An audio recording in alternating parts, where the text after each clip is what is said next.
అందరం ప్రార్థన చేద్దాం. పరిశుద్ధుడైన మా తండ్రి, నీకు వందనాలు స్తోత్రాలు చెల్లించుకుంటున్నాం.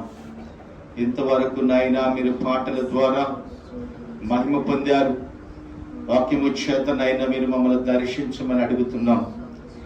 ఏ మాటలు నైనా నీవు బయలుపరిచి మాట్లాడాలనుకున్నావో నీ ప్రజలకు నైనా మీరు ముఖాంతరములో నుంచి మీరు మాట్లాడండి అయ్యా. ఏ ఆత్మకి ఏ వాక్యం అవసరమో, ఏ వాక్యము ప్రభా ఏ బిడ్డలకి కావాల్సి వచ్చిందో ఆ మాటలు మాత్రమే మీరు బోధించండి అయ్యా.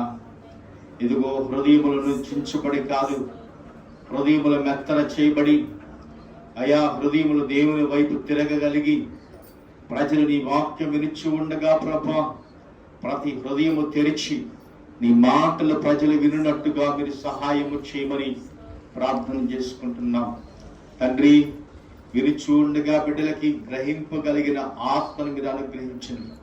వాక్యం వెల్లడగు తోడా వెలుగు కలుగునని మీరు చెప్పారే, వెలుగు ప్రజల్లోకి సంచరించినట్టుగా సహాయము చేయండి అయ్యా. నీ వెలుగు చేతనైనా ప్రజలను మీరు నడిపించమని ప్రార్థన చేసుకుంటున్నాం.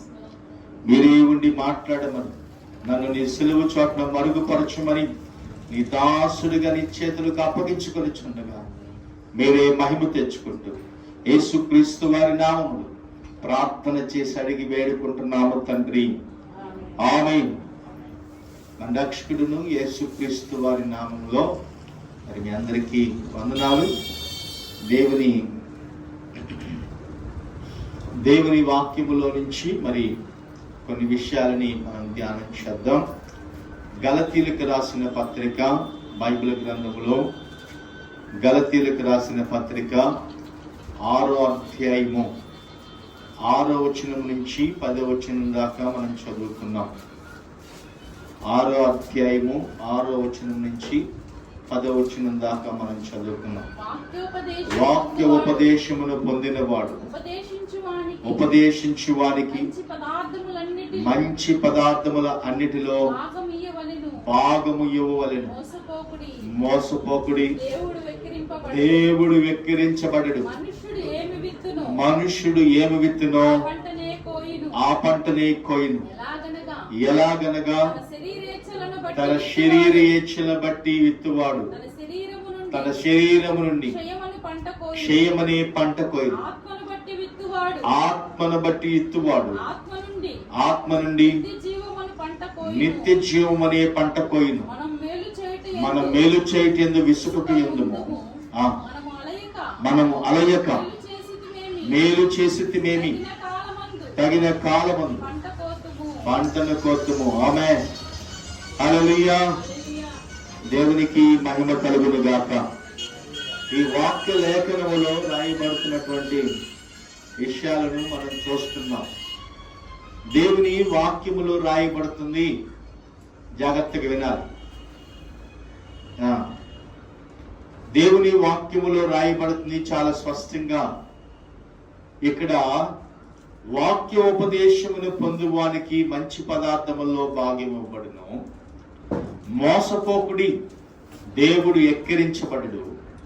మనుషుడు ఏమి విత్తునో ఆ పంటనే కోయినని దేవుని వాక్యములో రాయబడుతుంది.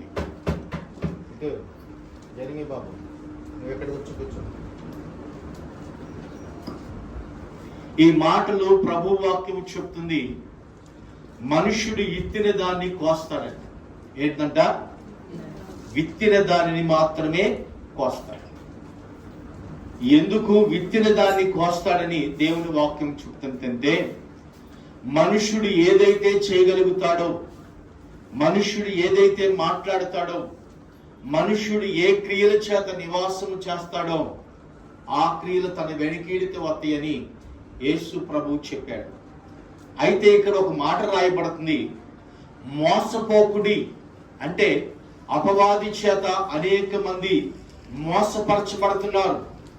ఎలా మోసపరచబడుతున్నారంటే, నేను మంచివాడిని, నేను మంచిదాన్ని అని మనల్ని మనమే సరి చేసుకుంటూ మోసపరచబడుతున్నాం. అందుకే దేవుని వాక్యములో రాయబడుతున్న విషయాలను మనం చూస్తే, హల్లెలూయా, ఇక్కడ రాయబడుతున్న మాటలని స్పష్టంగా మనం చూస్తున్నాం. ఆమేన్. ఈ మాటలను స్పష్టంగా రాయబడుతుంది, మోసపోకుడి, దేవుడు వెక్కిరించబడడు. ఆమేన్. ఎందుకు వెక్కిరించబడడు? మనుషుడు విత్తిన దానిని దేవుడు కోపిస్తాడు. మనుషుడు ఏదైతే పలుకుతాడో ఆ పలికిన ఫలమును అతను అనుభవిస్తాడు. మనుషుడు ఏదైతే మాట్లాడతాడో ఆ మాటను బట్టి అతని తీర్పులోనికి రాబడింది. మనుషుడు ఏదైతే చేయగలుగుతాడో దాన్ని బట్టే దేవుడు అతని తీర్పులోనికి తీసుకొస్తాడని దేవుని వాక్యములో రాయబడుతుంది. చూద్దాం, దేవుని వాక్యంలో ఒక విషయాన్ని మనం చూడగలిగితే, బైబిల్ గ్రంథంలో ఈ మాటలు అపోస్తుడైన పౌలు మనతో కొన్ని విషయాలు చెప్తున్నాడు. ఏలయనగా తన శరీరము ఇచ్ఛల బట్టి విత్తువాడు తన శరీరం అనే పంటను కోయును. ఇదిగో, ఆత్మను బట్టి విత్తువాడు ఆత్మ నుండి వచ్చి నిత్య జీవం అనే పంటను కోయును. ఏ పంటనైతే కొయ్యాలని మనం అనుకుంటున్నామో అదే పంటను మనము కోయగలుగుతాం. విత్తిన దానిని బట్టి, విత్తిన ఫలాన్ని బట్టి, విత్తిన విత్తనాన్ని బట్టే పంటలో కోయగలుగుతాం. అవునా? అవునా కదా? వేరొక విత్తనాలు విత్తి నేను ఈ పంట కొయ్యాలంటే కొయ్యగలుగుతామా? ఎందుకని కొయ్యలేమంటే ఇత్తిన విత్తనమును బట్టే మొలక వచ్చి ఫలములు ఫలించుతాయని దేవుని వాక్యం చెప్తుంది. అందుకే ఇక్కడ అంటున్నాడు, మోసపోకుడి. ఏదంట? అందుకే ఇక్కడ దేవుడు అంటున్నాడు, మోసపోకుడి. మనుషుడు ఏమి విత్తునో ఆ పంటనే కోయినంట. విత్తిన దాన్ని కోయగలుగుతాడు. బైబిల్ గ్రంథంలో ఒక విషయాన్ని మనం చూడగలుగుతాం. సమూయేలు రాసిన మొదటి గ్రంథంలో 18వ అధ్యాయము 1 నుంచి 3 వచనాల దాకా మనం చూడగలిగితే అక్కడ ఒక మాట రాయబడింది. చదువుకున్నాం. దావీదు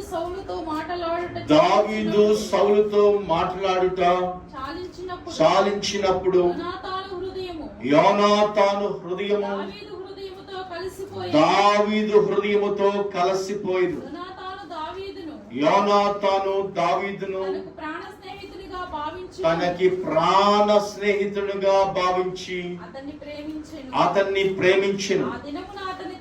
ఆ దినమున అతని తండ్రి ఇంటికి తిరిగి అతనిని వెళ్ళనీయక సౌలు అతన్ని చేర్చుకొని దావీదు తనకు ప్రాణ స్నేహితుడిని భావించుకొని అతన్ని ప్రేమించుచు యోనాతాను అతనితో నిబంధన చేసుకొనెను.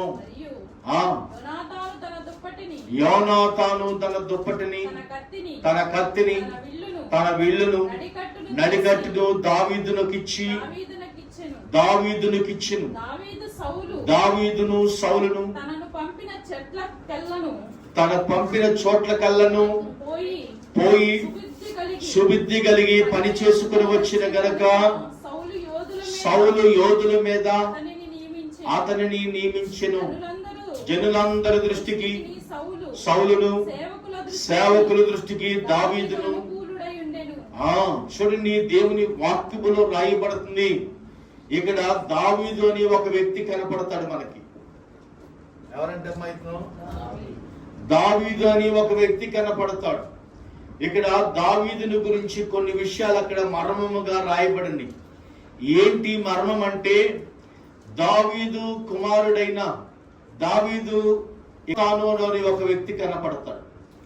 ఇక్కడ వీళ్ళిద్దరంట దావీదు యొద్దకు వెళ్ళినప్పుడంట సౌలు కుమారుడు యోనాతాను దావీదు వీళ్ళిద్దరు మాట్లాడుకుంటూ ఉండగా తను మాట్లాడే మాటల బట్టి అనిపించిందంట యోనాతానికి, ఇతడే నాకు ప్రాణ స్నేహితుడు అనిపించిందంటండి. ఎవరంటే ఇతను ప్రాణ స్నేహితుడు అని అనుకున్నాడంట యోనాతాను.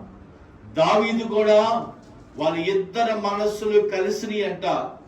ఒకరి మనస్సు ఒకరితో కలవబడి ఒకరితో ఒకరు మాట్లాడుకుంటున్నారు.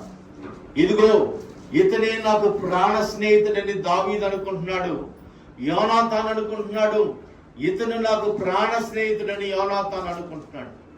అయితే ప్రతిదీ కూడా సౌలు చేసే పనులన్నీ కూడా యోనాతానుకు తెలుసు కుమారుడు. యోనాతాను చేసే ప్రతిదీ కూడా దావీదుకు వచ్చి చెప్తాడు, నాయనా నిన్ను మా నాన్నగారు ఇలా చంపాలనుకుంటున్నాడు, ఇలా ప్రయత్నాలు చేస్తున్నాడు, ఇదిగో నువ్వు ఇలాగ తప్పించుకొని వెళ్ళి ఇక్కడి నుంచి అని చెప్పి దావీదుతో యోనాతాను ప్రతి విషయంలో హెచ్చరిస్తూ దావీదును నడిపించేవాడు. అయితే దావీదు దేవుని సన్నిధిలోనికి వెళ్ళి మొరపెట్టేవాడు. అయ్యా, నన్ను ఏమి చేయమంటావంటే దేవుడు ఒక మాట చెప్పాడు దావీదుతో. ఇదిగో నేను సౌలును అభిషేకించుకున్నాను. ఎవరినంట? నేను సౌలును అభిషేకించుకున్నాను. నేను అభిషేకించిన వ్యక్తిని నీవు ముట్టకూడదు.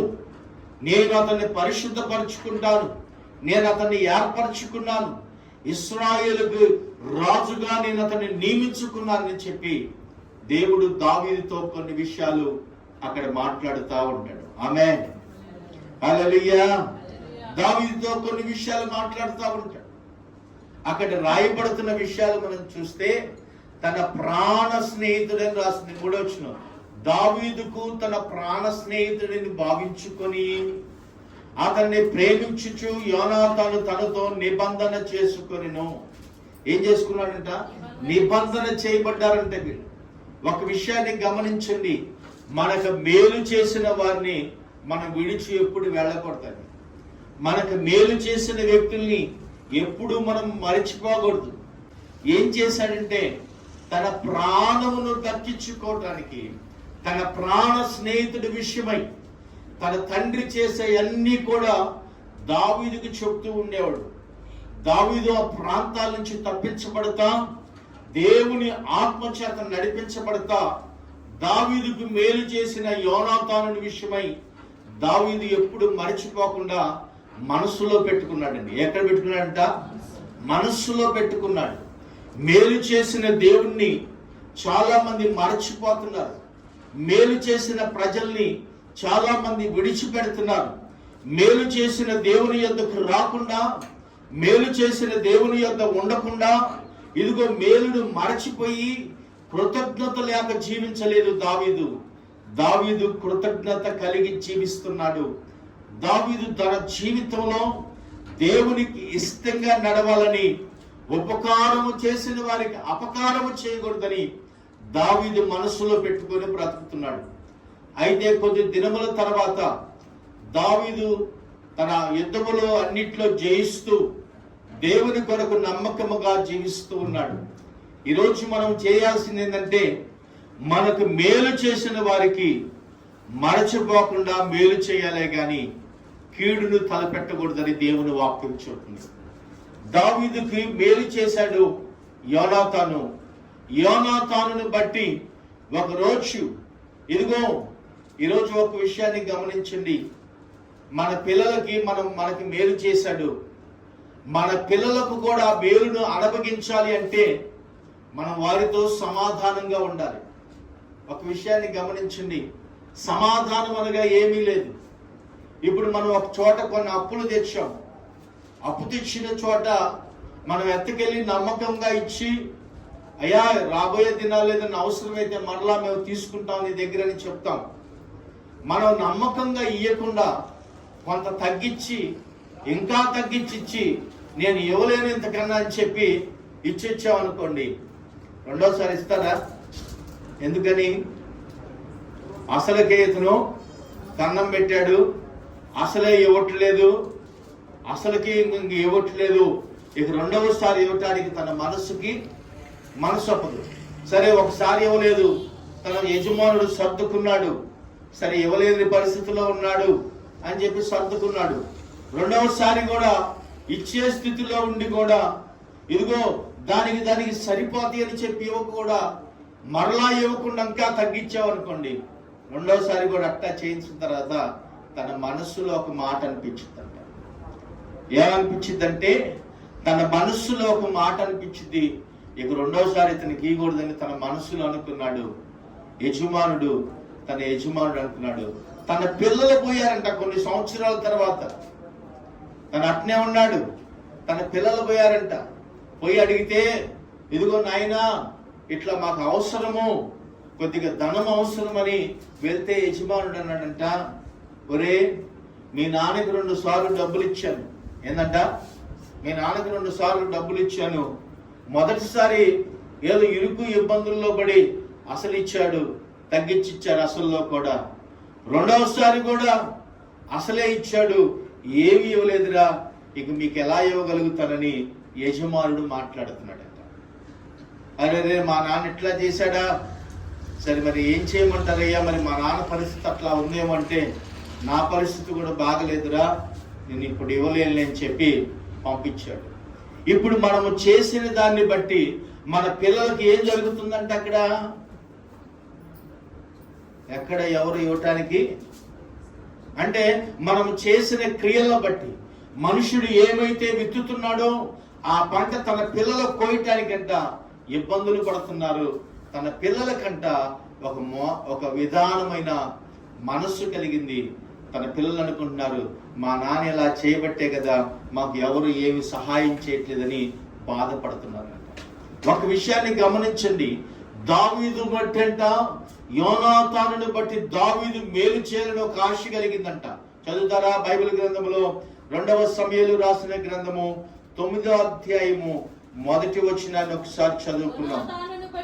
యోనాతానును బట్టి నేను ఉపకారము చూపుటకు సౌలు కుటుంబములో ఎవడైనా కలడా అని దావీదు అడిగిను. సౌలు కుటుంబమునకు సేవకుడగు సీబాయను ఒకడుండగా అతను దావీదు వద్దకు పిలువనంపించి రాజు షీబాను నీవే కదని అడగగా అతడు నీ దాసుడైన షీబాను అని 3వ వచనం చదువుకున్నాం. రాజు యెహోవా నాకు దయ చూపినట్టు నేను ఉపకారము చేయుచు సౌలు కుటుంబంలో ఎవడైనా ఒకడు శేషించి ఉన్నాడా అని అడిగినప్పుడు షీబా యోనాతానునకు కుంటికాళ్ళ కలిగిన ఒక కుమారుడున్నాడయ్యా, రాజుతో మనవి చేసెను. అతడు ఎక్కడ ఉన్నాడని రాజు అడగా. చూడండి, బైబిల్లో ఒక విషయాన్ని మనం గమనించి చూస్తున్నాం. యోనాతానును బట్టి దావీదు రాజుగా మార్చబడిపోయాడు, రాజ్యాన్ని పరిపాలన చేస్తున్నాడు. యోనాతాను తనకు చేసిన మేలు దావీదు మర్చిపోలేదు. ఇదిగో యోనాతానును బట్టి నేను ఉపకారము చూపుటకు సౌలు కుటుంబంలో ఎవరైనా ఉన్నారా అని విచారణ చేయగంట యోనాతాను కుమారుడైన కుంటిగాళ్ళు కలిగినటువంటి ఒక వ్యక్తి అక్కడ కనపడతాడు. చూడండి, బైబిల్లో రాయబడుతుంది, అతను మెషీబెత్ అని ఒక పేరు కలిగిన వాడు అక్కడ కనపడతాడు. మనం చూడగలిగితే అతడు ఎందుకు ఆ రీతిగా ఉన్నాడు, దావీదు అతని గురించి ఒక మేలు చేయాలని ఆలోచన కలిగి ఉన్నాడు. దావీదును బట్టంట యోనాతానుని బట్టి దావీదు ఒక మేలు చేయాలని వెతికితే యోనాతాను కుటుంబంలో ఒక కుమారుడు ఉన్నాడు, అతను కుంటికాలు కలిగిన వాడని దావీదుకి తెలియపరచగా దావీదును అతను పిలిపించటానికి ఉపకారము చేయటానికి మెఫీషోబెతుని పిలుస్తున్నాడు. 11వ వచనం చదివితే అక్కడ రాయబడుతుంది, నా ఏలిన వాడగు రాజు తన దాసులను పిలువనంపించి ఆజ్ఞ అంతటి చొప్పున నీ దాసుడిని నేను చేసిన షీబారాజుతో చెప్పెను. కాగా మెషీబెతు రాజకుమారులు ఒక్కడైనట్టుగా రాజు బల్ల యొద్దనే భోజనము చేయించి ఉండెను. చూడండి, 12వ వచనం కూడా చదువుకున్నాం. మెషీబెతునకు ఒక చిన్న కుమారుడు ఉండెను, వాని పేరు మీకా. మరియు షీబా ఇంటిలో కాపురమున్న వారందరూ మెఫీబోషెతు యెరూషలేములో కాపురముండి సదాకాలము రాజు బల్ల యొద్ద ఆమేన్ ఏం చేస్తున్నాడంట? భోజనము చేసే వ్యక్తి అంటే ఎవరి దగ్గర అంటే రాజు దగ్గరంట ఎప్పుడు సదాకాలం ఉండి భోజనం చేస్తున్నాడు. చూడండి, తన తండ్రి మేలు చేశాడు దావీదుకి. అర్థమవుతుంది ఇక్కడ. తన తండ్రి మేలు చేశాడు. మేలు చేసిన తండ్రిని బట్టి కుమారుడికి దావీదు ఏం చేస్తున్నాడంటే మేలు చేస్తున్నాడు.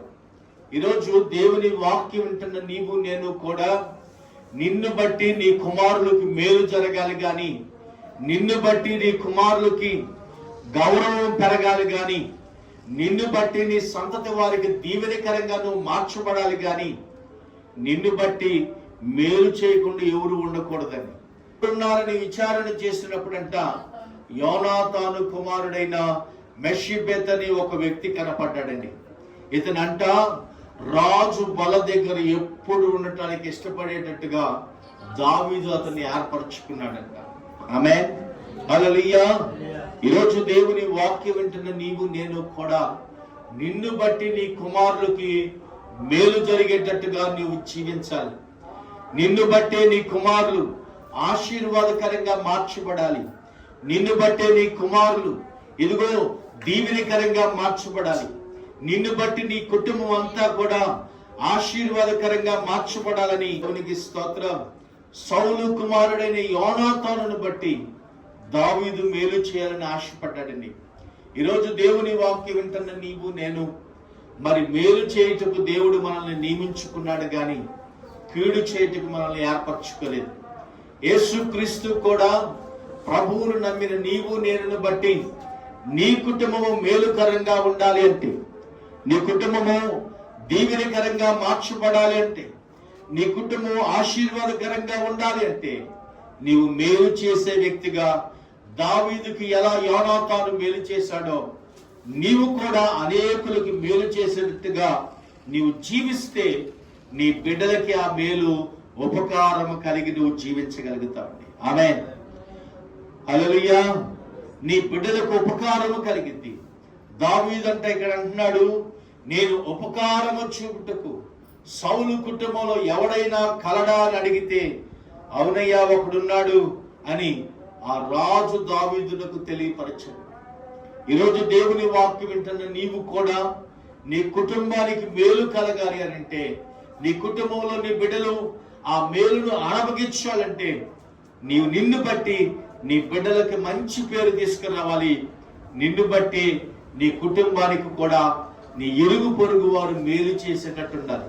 ఒక విషయాన్ని గమనించండి, మనమే సమాధానము లేకుండా, మనమే ఐక్యత లేకుండా, మనమే దేవునికి ఇష్టంగా కలిగి లేకుండా ఇరుగు పొరుగు వారితో మనం గొడవలు పెట్టుకొని తగాదాలు పెట్టుకొని సమాధానం లేకుండా ఉన్నాం అనుకోండి, ఇదిగో మనం వెళ్ళిపోయిన తర్వాత వాళ్ళు అంటారు, మీ నాన్న ఇలా చేశాడురా, మీ అమ్మ ఇలా చేసిందిరా, ఇక మీకేం సహాయం చేయగలగాలనిపించిందిరని మా మనసులో ఇట్లా ఉందిరని బాధపడుతూ ఉంటారు. అవునా? ఇప్పుడు సహాయం చేయమని పక్కింటి వారిని అడిగితే మన బిడ్డల గురించి సహాయం చేయగలుగుతారా? ఎందుకు అంటే మనం ఎదుటి వ్యక్తులతో సమాధానము కలిగి నివసించలేదు కనుకనే. అందుకే దేవుడు అంటున్నాడు, ఈ రోజైనా సరే దావీదు ఎలాగ సహాయము చేశాడో, యోనాతాను దావీదుకి ఎలాగ సహాయము చేశాడో, నీవు కూడా నీ ఇంటి వారితోనూ ఇరుగు పొరుగు వారితోనూ సమాధానము కలిగి ఉండాలని ప్రభు వాక్యము నీతో మాట్లాడుతుంది. సమాధానము లేకపోతే ఇదిగో ప్రభువుతో సమాధానపడు, ప్రభువుతో నువ్వు మాట్లాడు. నేను సమాధానంగా ఉండాలయ్యా, నా కుటుంబము దీవెనకరంగా మార్చబడాలంటే.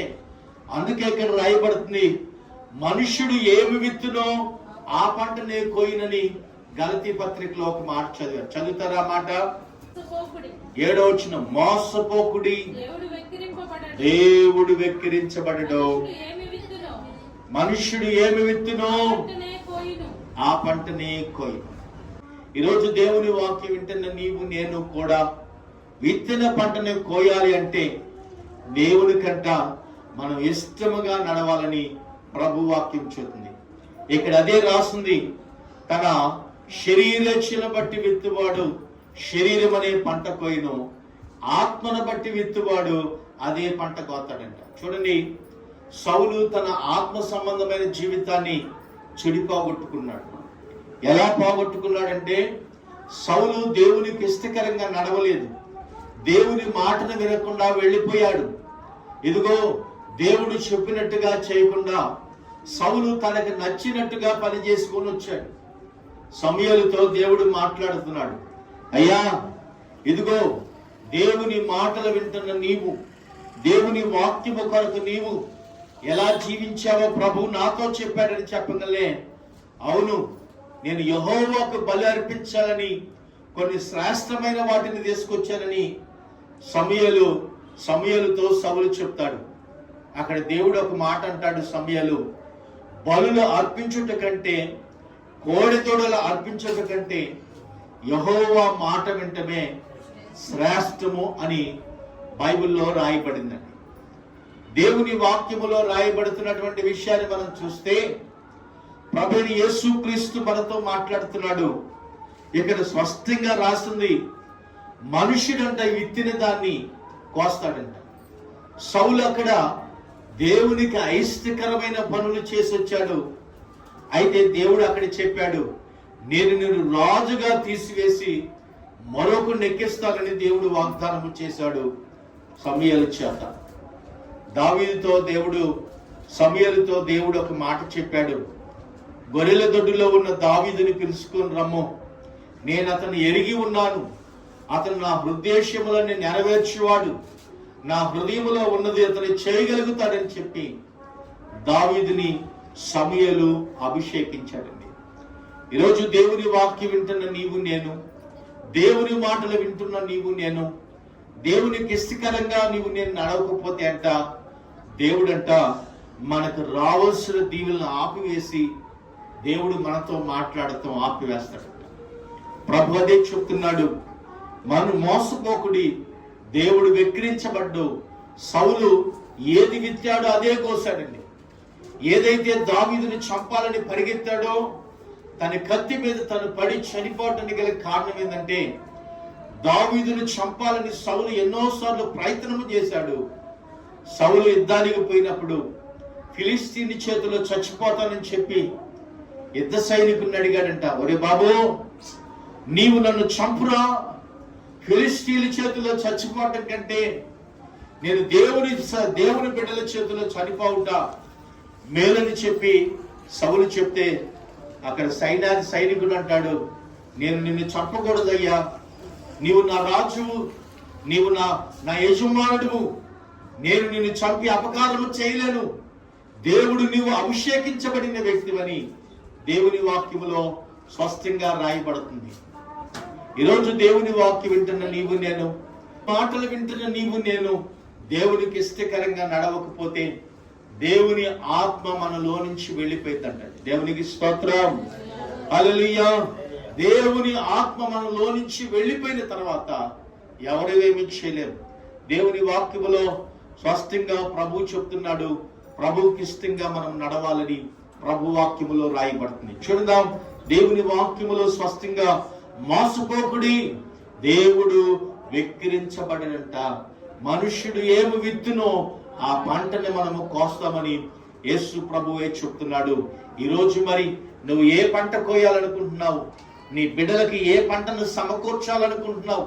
నీ కుటుంబానికి ఏ పంట కోసి అభివృద్ధి పొందాలనుకుంటున్నావు?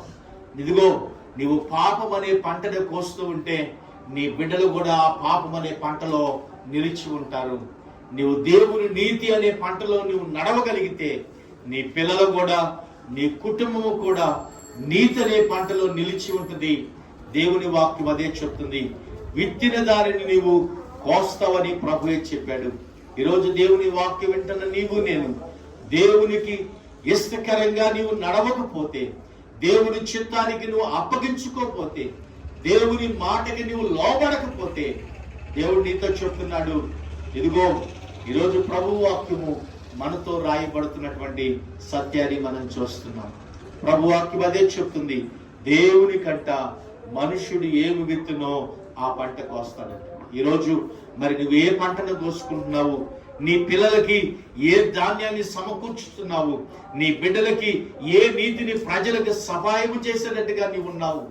నిన్ను బట్టి నీ పిల్లలు దీవించబడతారని దేవుని వాక్యములో రాయబడింది. అబ్రహామును బట్టి, అబ్రహాము సంతానమును దేవుడు ఎలాగ దీవించాడంటే, అబ్రహాము మంచి నిలబడిన విత్తనముగా అబ్రహాము నూరంతులుగా ఫలించాడు. అన్ని విషయముల్లో దేవుడు అబ్రహాముని ఆశీర్వదించాడంట. మరి నీ పిల్లలు కూడా దేవుడు అన్ని విషయముల్లో ఆశీర్వదించాలంటే, నీవు మంచి పంట కోయాలంటే దేవునికి నీవు ఇష్టముగా జీవించాలంట. ఆమేన్. ఈరోజు ప్రభు వాక్యములు రాయబడుతుంది. ప్రభుకి ఇష్టానుసారంగా, మరి దేవునికి ఇష్టకరంగా నీవు నడవాలి అంటే దేవుని మాటల్లో రాయబడుతున్నటువంటి సత్యాన్ని నువ్వు గమనించాలి. విత్తిన పంటని మనము కోస్తామని, విత్తిన విత్తనాన్ని మన బిడ్డలకి ఆశీర్వాదకరంగా ఉంటుందని ఈరోజు ప్రభు మన కొరకు ఒక పంటని ఎత్తి వెళ్ళాడు. నీతి అనే పంటని మన కొరకు సిద్ధపరిచాడు. యేసు ప్రభు వెళ్తూ వెళ్తూ కూడా కొన్ని విషయాలు మనతో ప్రభు చెప్పాడు. ఒక మాట చెప్పాడు. ప్రభు ఏం చెప్పాడంటే, ఇదిగో నేను మీ కొరకు స్థలమును సిద్ధపరచు వెళుతున్నానని యేసు ప్రభు స్పష్టంగా మనతో మాట్లాడాడు. ఆమేన్. హల్లెలూయా. ఈరోజు దేవుని వాక్యం వింటున్న నీవు నేను, దేవుని కొరకు సిద్ధపాటు కలిగినటువంటి నీవు నేను, మరి ఏమి విత్తుతున్నాము? మంచి పంటలో మన బిడ్డలకు ఇవ్వాలని ప్రభు మనతో చెప్తున్నాడు. మన ప్రభు యేసు క్రీస్తు వారు మనకు ఒక మంచి సాక్ష్యాన్ని మిగిలించి వెళ్ళాడు. నాలో పాపము ఎవరన్నా చూపించగలుగుతారని యేసయ్య చెప్పగలిగాడు. మరి ఈరోజు యేసు క్రీస్తుని నమ్మిన నీవు కూడా పాపము లేకుండా బ్రతకాలని, పరిశుద్ధురాలుగా నీవు బ్రతకాలని, నీ గురించి నీ పిల్లలు తర్వాత సాక్ష్యం చెప్పాలి. మా తల్లి పరిశుద్ధురాలు, మా తండ్రి పరిశుద్ధుడు, మా కుటుంబం దేవుని కొరకు నమ్మకంగా నడిచిన వారని ఇరుగు పొరుగు వారిని గురించి సాక్ష్యం చెబుతుంటే, నీ పిల్లవాడు నిన్ను గురించి, నీ కుమార్తె నిన్ను గురించి, ఇదిగో మా తల్లిదండ్రులు మంచి ప్రార్థనా పరులని వాళ్ళు సాక్ష్యము కలిగేటట్టుగా నువ్వు జీవించాలి. యేసు ప్రభు అదే కోరుకున్నాడు. నీవు మంచి సాక్ష్యము కలిగి, మంచి ప్రార్థన కలిగి, మంచి దేవునికి ఇష్టకరంగా నీవు ఉండాలని ప్రభు వాక్యం నీతో రాయబడుతుంది, మాట్లాడుతున్నాడు. ఈరోజు దేవుని వాక్యం వింటున్న నీవు కూడా ఒక మంచి సాక్ష్యము నీ బిడ్డలకు అందించేటట్టుగా నీవు ఉండాలని యేసు ప్రభు మన కొరకు ఒక సాక్ష్యము కలిగి జీవించాడు. మరి నీవు నీ బిడ్డల కొరకు, నీ తర్వాత నీ పిల్లలకి ఒక సాక్ష్యాన్ని మిగిలించి వెళ్ళాలని, ప్రభు చిత్తానుసారంగా నడుచుకోవాలని ప్రభు నీతో మాట్లాడుతున్నాడు. మరి ఈరోజు దేవుని వాక్యం విన్న నీవు, మరి నీవెలాగా నీ పిల్లలకి సహాయం చేసే వ్యక్తులుగా నీవు ఉన్నావా లేదా? నీ పిల్లలకి సహాయం చేసే వ్యక్తిగా నీవు కనపడుతున్నావా లేదా? మరి నీ తర్వాత నీ పిల్లలకి ఆశీర్వాదకరంగా ఉండేటట్టుగా నీవు నివసిస్తున్నావా లేదో నిన్ను నీవు పరీక్షించుకోవాలి. మరి నీ పిల్లలు నిన్ను బట్టి మా తల్లిదండ్రులు చాలా యోగ్యులని గర్వంగా చెప్పుకోవాలి. కానీ మా తల్లిదండ్రుల ఎందుకు నన్ను కన్నారులే అని చెప్పి వాళ్ళు బాధపడకూడదండి. బాధపడొచ్చా? వాళ్ళు మమ్మల్ని ఎందుకు కన్నారు అని చెప్పి ఏడవకూడదు. వాళ్ళు ఇటువంటి తల్లిదండ్రులు కానీ పుట్టిందని వాళ్ళు తలదించుకునేటట్టుగా మనం బ్రతకూడదు. యేసు ప్రభు అదే చెప్పాడు. సింహపు పిల్లలంట నీతిమంతుల్లాగుంటారని, నీతిమంతుల పిల్లలు ఎప్పుడు సింహములాగా తలెత్తుకొని బ్రతుకుతారని యేసు ప్రభు చెప్పాడు. మరి దేవుని పిల్లలమైన నీవు కూడా ఒక మంచి సాక్ష్యము కలిగి, మంచి ప్రార్థనా జీవితము కలిగి, నీ తర్వాత నీ పిల్లలకి ఆ సాక్ష్యాన్ని మిగిలించిపోతే, మా తల్లిదండ్రులు ఏమి సంపాదించకపోయినా మంచి పేరు సంపాదించుకున్నారండి, ఇది చాలు. ఆమేన్. ఏం సంపాదించుకున్నారంట? మా తల్లిదండ్రులు ఏమి సంపాదించకపోయినా మాకు మంచి పేరు సంపాదించారు, మంచి సాక్ష్యము గల సంపాదించారు. గ్రామంలోకి ఎక్కడికి వెళ్ళినా మా అమ్మ నాన్న గురించి మాకు మంచి సాక్ష్యం ఉంది. ఆమేన్. ఇటువంటి మంచి సాక్ష్యము మన పిల్లలకు మనం మిగిలించేటట్టుగా జీవించాలని యేసు ప్రభు ఈరోజు మనతో మాట్లాడుతున్నాడు. మరి నువ్వు ఎలా ఉన్నావో నిన్ను నీవు పరీక్షించుకో, నన్ను నేను పరీక్షించుకుంటాను. నా పిల్లలకి ఒక వ్యక్తి మేలు చేసేటట్టుగా నేను బ్రతకాలి, నా పిల్లలకు అనేకులు సహాయము చేసేటట్టుగా నేను జీవించాలి, నేను సహాయము చేయాలని నీవు కూడా మేలు విషయమై ప్రభు వాక్యం అదే చెప్తుంది. మరి మన జీవితాన్ని ప్రభు కొరకు అర్పించబడి నమ్మకస్తులుగా ప్రభు ఎదుట కనపడాలి. అందుకే అక్కడ అపోస్తుడైన పౌలు అంటున్నాడు, మనుషుడా దేవుడు వెక్కిరించబడ్డు, మనుషుడు ఏమి విత్తునో ఆ పంటను కోస్తాడని యేసు ప్రభువే చెప్పాడు. ఈరోజు మరి దేవుని వాక్యం వింటున్న నీవు కూడా విత్తిన దానిని కోస్తామని గ్రహించి ప్రభుకి ఇష్టంగా మనం నడుద్దాం. ఆమేన్. ప్రార్థన చేసుకుందాం. అందరూ కూడా మోకరించినట్టే ప్రార్థన చేద్దాం. మోకరించి ప్రభుని అడుగుదాం. అందరూ మోకరించి ప్రార్థన చేద్దాం. పరిశుద్ధుడా, అవును, మోకరించి ప్రభుని అడుగుదాం, ప్రార్థన చేద్దాం. దేవునికి ఇష్టకరంగా ఉన్నావా? ఇదిగో నిన్ను బట్టి అనేక మంది మేలు చేసేటట్టుగా నీవు కనపడాలి. నిన్ను బట్టి నీ కుమారులకి, యోనాతానును బట్టి దావీదు మెషిబెతెలుకి ఎలాగ మేలు చేశాడో, దావీదు బల దగ్గర ఎలాగ కూర్చుండబెట్టుకున్నాడు, నిన్ను బట్టి నీ పిల్లలకు గౌరవం వచ్చేటట్టుగా బ్రతకాలి. నిన్ను బట్టి అనేక మంది నీ పిల్లలకు మేలు చేసేటట్టుగా నీవు సమాధానంతో ఉండాలి. అవును, ప్రార్థించి మోకరించి ప్రభుని అడుగు. ప్రభుతో సహవాసము చేద్దాం.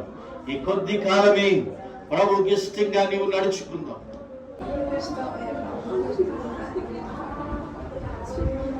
యోనాతానును బట్టి దావీదు మెషిబెతెలకు మేలు చేశాడే,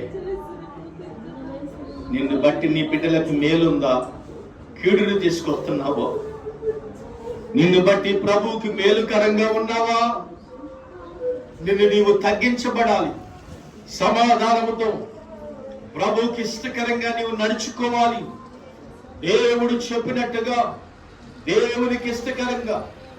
మనుషుడా, దేవుడు ఎక్కిరించడి. రోజు నీ బిడ్డలకు ఏది మిగిలిస్తున్నావు? మంచి సాక్ష్యాన్ని మిగిలిస్తున్నావా? మంచి ప్రార్థనా పర్వాలని మిగిలిస్తున్నావా? మంచి తండ్రి అని, యజమానుడని ఒప్పుకునేటట్టుగా, ప్రజల్లో సాక్ష్యము కలిగేటట్టుగా ప్రభువుకు నువ్వు జీవిస్తున్నావా? ఎలా ఉందో మనం పరీక్షణ చేసుకుందాం. ఎలా ఉందో నిన్ను నీవు పరీక్షణ చేసుకుందాం. ఎదుటి వారితోను, పరుగు వారితోను, గ్రామస్తులతోను సమాధానము లేకుండా, ఆత్మీయత లేకుండా, శరీరమును బట్టి విత్తువాడు శరీరం అనే పంటను కోస్తాడంట. ఆత్మను బట్టి ఇత్తువాడే ఆత్మ అనే పంటను కోయగలుగుతాడు. దేవునికి ఇష్టకరంగా అడుగుదామా? ప్రభువుకి ఇష్టానుసారంగా అడుగుదామా? మేలు చేసే దేవుణ్ణి విడిచిపెడతావా? మేలు చేసే దేవుణ్ణి మరచిపోవద్దు. ప్రభు వాక్యం వింటున్న నీవు నేను ప్రభు కొరకు సిద్ధపాటు కలిగి ప్రార్థన చేద్దాం. అవును, పరిశుద్ధుడా, నీకు వందనాలు, స్తోత్రాలు చెల్లించుకుంటున్నానయ్యా. ఈరోజు మీరు మాతో మాట్లాడారు. కొన్ని విషయాలనైనా స్పష్టంగా ప్రభు కొరకు నిలవాలని మాతో చెప్పారు. మనుషుడు విత్తిన దానిని కోస్తాడని, కోసిన పంటని బిడ్డలకి అనుభవిస్తాడని మీరు వాక్యము చేత మాతో చెప్పారు కదయ్యా. నేను నా బిడ్డలకి ఏమి మిగిలించిపోతున్నాను, నా తర్వాత తరం వారికి నేను ఏ సాక్ష్యము కలిగి ఉన్నానో అదే నా బిడ్డలు అనుభవిస్తారంటే కదా నాయన. ఎందుకు నా పిల్లలు నాయన సమృద్ధి కలిగిన పట్టణంలో లేకుండా ఉంటున్నారు? ప్రార్థన చేసుకుందాం, ప్రభువుని అడుగుదాం. ప్రభువుకి ఇష్టకరంగా నీవు నేను అడుగుదామా? దేవునికి ఇష్టకరంగా నడవకుండా సౌలు తన కత్తి మీద తనపడి మరణించాడు కదమ్మా. ఇదిగో తను ఏ పంట అయితే కోయాలనుకున్నాడు, ఎవరినైతే చంపాలని వెంబడబడ్డాడు, తానే మరణించేటట్టుగా దేవుడు సౌలు జీవితాన్ని ముగించాడు. ఈరోజు నీ ఆత్మ సంబంధమైన జీవితము పంటను కోయాలని, ఆత్మను రక్షించాలని, ప్రభు కొరకు సాక్ష్యముగా బ్రతకాలని, ప్రభు చిత్తానుసారంగా ఉండాలని, ప్రభుకి ఇష్టకరంగా నీవు జీవించాలని ప్రభు నీతో మాట్లాడుతున్న విషయాలను ప్రభు నీతో స్పష్టంగా మాట్లాడాడు. దేవునికి ఇష్టకరంగా నీవు నడవాలని ప్రభు నీతో మాట్లాడుతున్నాడు. దేవునికి లోబడి జీవిద్దాము, దేవునికి ఇష్టంగా బ్రతుకుదాము, దేవునికి నమ్మకంగా బ్రతుకుదాము. ప్రార్థన చేద్దాం. అవునయ్యా, ఈరోజు నాతో చెప్పారు, నా పిల్లల తర్వాత నా పిల్లలకి నేను ఏం మిగిలించి వెళ్తున్నాను? మంచి సాక్ష్యమా? మంచి ప్రార్థనా పరులనా? మంచి పంట కోసే మా యజమానుడనా? మంచి దైవజనులనా? నా బిడ్డలకి, మా తల్లి గురించి, మా బిడ్డల గురించి మంచి సాక్ష్యము కలిగి ఉండాలి. ఇతను ఇదిగో ప్రార్థనకి వెళ్తారు కానీ వాళ్ళు లోకములో నుంచి విడిపించబడలేదని సాక్ష్యం వద్దు మనకి. ప్రార్థనకు వెళ్తారు కానీ వారు మంచి సాక్ష్యము కలిగిన వారు కాదు అని మన గురించి, మన గ్రామస్తులు మన గురించి ఎలాగ ప్రకటన చేయుచున్నారో మంచి సాక్ష్యము కలిగి బ్రతుకుతాము. యేసు ప్రభు చెప్పాడు, బడా నమ్మకమైన దాసుడా, నీవు అన్ని విషయముల్లో నమ్మకముగా ఉన్నావు కనుక ఎదుగో నమ్మకమైన వారికి దీవెనలు మెండుగా ప్రభువును కలుగు చేస్తాడని వాక్యము చెప్తుంది. ప్రార్థన చేసుకున్నాం, ప్రభువుని అడుగుదాము. ప్రభు కొరకు సిద్ధపాటు కలిగి ప్రార్థన చేయి. నా బిడ్డలకి ఏం మిగిలిస్తున్నానయ్యా? నేను ఆస్తులు మిగిలిస్తున్నానా? పేరుని మిగిలిస్తున్నానా? మంచి సాక్ష్యాన్ని మిగిలిస్తున్నానా? ఏది మిగిలించాలని కోరుకుంటున్నావు? నువ్వు విత్తినదే నీ పిల్లలు అనుభవిస్తారమ్మా. నువ్వు విత్తినదే నీ కుమారులు అనుభవిస్తారు తండ్రి. నువ్వు విత్తినదే నీ పిల్లలు అనుభవించేటట్టుగా ప్రభు చేయబోతున్నాడు. నీ విత్తిన దాన్ని నీవు కోయగలుగుతావు. ఏసిన పంటనే నీవు అనుభవించబోతున్నావు. ఏసిన పంటనే నీవు కోయబోతున్నావు. దేవుడు అన్యాయస్తుడు కాదు. దేవుడు అబద్ధమాడువాడు కాదు. దేవుడు అసత్యమును పలుకువాడు కాదు. ఆయన నీవు కోసిన దాన్ని, నీ విత్తిన దాన్ని ఆయన కోసి నీ చేతులకు ఇవ్వబోతున్నాడు. ఏది విత్తుకుంటావో దేవుడు నీ చేతిలో పెట్టాడు. దేవుడు నీకు మంచి జీవితాన్ని అనుభవించాడు. దేవుడు నీకు ఇష్టానుసారంగా జీవించడానికి మంచి మనస్సాక్షినిచ్చాడు. మెత్తలు చేయబడి లోబడి దేవునికి ఇష్టంగా నీవు నడవగలిగితే దేవుడు దీవించి నీ కుటుంబాన్ని, నీ బిడ్డలని, నీ తర్వాత వంశాన్ని దేవుడు ఆశీర్వదించబోతున్నాడని. అవును, ఈరోజు ప్రభువుకి ఇష్టంగా నీవు నడుచుతూ దేవుని చిత్తానుసారంగా ప్రార్థన చేసుకొని ప్రభుని అడుగుతున్నాం. అయ్యా, ఇంతవరకు మీరు మాతో ఉండారు, నడిపించారు, వాక్యము చేత మా అందరితో మాట్లాడారు కదా నాయన. ఇదిగో బిడ్డల నాయన, నీకు ఇష్టానుసారంగా బ్రతకటానికి సహాయం చేయమని వాక్యపు లోతుల్లోకి మీరు మమ్మల్ని కట్టి నడిపించినందుకు స్తోత్రాలు చెల్లించుకుంటూ యేసుక్రీస్తు వారి నామమును ప్రార్థించి అడిగి వేడుకుంటున్నాము తండ్రి. ఆమేన్. మన తండ్రి అయిన దేవుడి దీవెన, కుమారుడైన యేసుక్రీస్తు వారి కృప, పరిశుద్ధాత్మ దేవుడు అన్నిటిన సహవాసము సకల పరిశుద్ధులకు మనకును ఆయన కృపతోడై నడిపించును గాక. ఆమేన్. అందరికీ వందనాలు. ప్రభు మరి మిమ్మల్ని దీవించును గాక.